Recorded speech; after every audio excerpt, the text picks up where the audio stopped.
Hi, guys. So, little camera difficulty. Sorry to say, my new camera, for whatever reason, is not working. And sorry, it's been a hectic morning. So, but I didn't want to be late, and I think I was a minute late, and I apologize for that. So, anyway, so let's get rolling and talk about kindness. I'm going to make sure I'm broadcasting, which I'm sure I am, but I got to get used to my old camera, so sorry if I'm not looking at you. Hold on. Hold on. I'm assuming I'm broadcasting, so we're going to assume that's correct. Okay, yes. Okay. So let's talk kindness. I just spoke in the Peanut app. If you guys aren't on the Peanut app, you should join. So it's an app and it's called Peanut, spelled just like peanuts. Good morning. Good morning. And it is for moms with kids. Everybody on there is a mom with a child of some age. So if you haven't joined the Peanut app, join it. I go live and do a pod in there every Tuesday morning at 8 o'clock prior to this one. And we spoke about, hold on one second, because I want to make sure I see your comments. Anyway, we spoke about stranger danger. And this is kind of the opposite, because this is teaching your child to be kind. Okay. So also up above me is a link that you can give StreamYard, the platform I stream from, your name, so that I know who's making a comment. Okay. But welcome to all of you. Thank you for joining me. A little bit about me before we get started. I'm Celia Kibler. If you don't know me, I'm the author of Raising Happy Toddlers, How to Build Great Parenting Skills and Stop Yelling at Your Kids. And I just messed up my camera. Also, 3 children's books. You can get those books right here at celiasbooks.com. And the manual I wrote, Raising Happy Toddlers, comes in English and Spanish. So if you prefer one language over another, it's there for you. Also, I am the founder of Pumped Up Parenting, Fun Fit Family Fitness, co-founder of that, and the founder of the International Day of Calm on April 5th of every year. I have 5 kids, 2 I birthed, 3 I gained through marriage, 9 grandchildren. I've been successfully parenting a blended family for over 26 years. Hi, Miranda. And basically, I'm on a mission to stop a million parents from yelling at their kids. And the way I do that is by private coaching or group coaching and helping you end those generational cycles of dysfunction and abuse and start creating childhoods that all of you can blossom from. Okay, so let's create a really dynamic next generation, a generation that is self-sufficient, self-reliant, compassionate, kind, respectful, all of those wonderful things, and feels worthy of everything and is ready to really take charge of a situation and control the way they react to everything. Okay, so how do we teach kids to be kind? First of all, as I always say, it starts with you. It starts with you role modeling kindness. Good morning, Janima. How are you? You have to be a kind person. If you're not kind, how will you ever teach your children to be kind? You have to be a kind person. What you want your children to be, you have to be. Is it always easy? No, nothing worth it is easy. Is it possible? Absolutely possible. Anything's possible. And if you're not sure if you're being kind, listen to this broadcast, reach out, get help so that you can be a kinder human and you will create a kinder human. Okay. Some things that you can do to show kindness. You can use your manners when you speak. You can avoid yelling and start responding in a more productive, cooperative, kind way. You can smile when you talk. Smiling when you talk always shows kindness. You can be respectful of your children's feelings and needs and teach them respect by you showing respect. That's how you teach respect. you show them respect too. Yelling is not respectful. Hitting, not respectful. Kindness starts with me. Exactly. Exactly. So you should be speaking respectfully to your children without yelling, without screaming. Otherwise, your children will hand back the same disrespect and they will yell and scream. And then parents wonder why they're yelling and screaming at you. Can't yell and scream at me. Well, who taught them? They weren't born yelling and screaming. They were born learning a language. They were born learning how to regulate. They were born with emotions. They need to learn how to regulate their emotions. They're not born with that. And the person that's going to show them how is you. So if you have difficulty regulating your own emotions, you need to get that under control so that you can help them learn to regulate theirs. Okay. You want to praise them. You want to be, recognize when they're being kind, what they're doing. Say they're just reaching in to help you do something without being asked. That is kindness.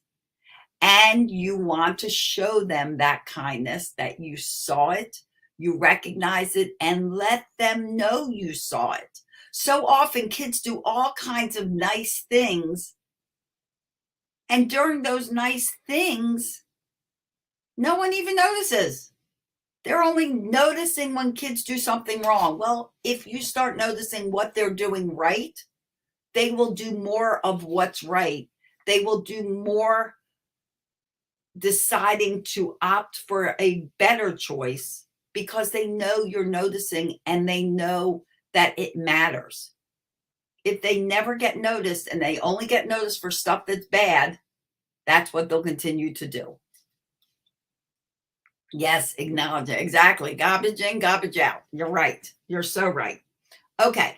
So make sure you're praising them and showing them you recognize their good behaviors and their good choices. Now, coming up so soon are the holidays. They're practically right around the corner. We're halfway through this year. And talk about those holidays. Things you can do with the holidays, and honestly, you can do all year round, is charity and giving. Maybe you're sick of your playroom being filled with toys. Well, there are a lot of kids that don't even have one toy. Talk about that. Let them offer to give a toy to someone who could use one, someone who would be thrilled to have one of their 20 stuffed animals. Holidays are coming, and the reason I say that is because that's a great time to not just receive, but to give. Kids are like, oh yeah, what am I going to get for the holidays? What am I going to get for the holidays? How about we talk about what are we going to give for the holidays? Let's make that a tradition. Holidays are for loving and sharing and being compassionate and celebrating. Let's celebrate other people that are struggling and that need a little of that love and compassion. That is a great way to show kids and let them feel what it's like to be kind. Compassion is a learned trait. We are actually not born with that. That's why sharing is so difficult. Sharing is so difficult because sharing is an act of compassion. You have to actually recognize that this person over here needs your thoughts. They need you to think, oh, maybe this person would like a turn. That's compassion. Maybe this person is feeling left out. Let's include this person. We teach that to our children. So don't get mad at them when they don't share. They don't understand it. They have to know what it's like. Well, I have this. Honey, would you like to have a turn? Yes. That's sharing. That's compassion. Pets, if your child doesn't have a pet, is a great way to teach compassion to children because they have to care and they have to nurture another creature. fish, dogs, cats, birds. I was just with my grandkids and my daughter and my sister, and we went to a petting zoo, and it was wonderful. Wonderful seeing them interact with the animals and being like right there with the animals. And they were able to hold different animals and feed different animals. And it was wonderful. It's a great way to teach compassion. Go to a pet store, and whether you buy a pet or not, but talk about how these pets are cared for, how animals are cared for. Read books about people, read books about other cultures, teach them different foods and languages and way people live their lives. Teach them about different people. My children's book, Being Different and is Fun, is all about that. It's all about discovering differences that we have, but all of the similarities that bring us together and make us so much the same. Learning about different cultures, tasting different foods, doing all kinds of things that make children learn more, open their hearts, and be kinder humans. Okay, so I don't know. I have like a list, so I don't forget to tell you anything, but I've gone beyond my list. You know, a great thing to ask your child is, what if you were at school and there was a new child at school? What would you do? How would you make that child feel included? What can you do to make another little girl or boy feel like they're not being left out? What if you were left out? How would that make you feel? Make them more aware of their own feelings. So they're not quick to judge. They're not quick to go with the group that seems like the cool group. Ask them, talk about them. If you had a situation in your childhood or even recently where you felt like you were left out or you were judged and you felt like no one was being kind to you, talk about that. And same with the opposite. If you had a recent situation where you were just rewarded simply because you were kind to a stranger, talk about that, how it felt. Teach your child to recognize the needs of others. You know, when my grandkids were living with me, I always have food or water or something in the car in case I see someone needy, so I can offer them a bottle of water. When my grandchild was with me at the time, he was 4 years old. He saw a man by the side of the road with a dog, and we were on our way to Walmart. And he said to me, "Can we buy him something to eat?" He looked like he was needy. He looked like maybe he and his dog were hungry and thirsty. And honestly, I don't know if they were. They might have just been sitting there. But I was like, absolutely. The fact that he thought of that, I didn't, but he thought of that because we talk about things like that. And we went into Walmart and we bought him a meal and his dog a meal, 2 bottles of water, dog food, people food, and we gave it to them coming out of Walmart. They were so grateful. And it made my grandson feels so good that he did that. And then we talked about how good that made them feel. It's a wonderful thing to give. It's a wonderful thing to be kind. Encourage your kids to say hello to somebody that's checking them out at the store. And if they have a name tag, speak to them using their name.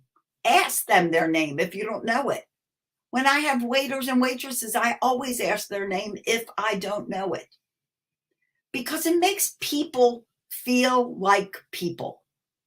It makes them feel like they're being seen, not just used for a service.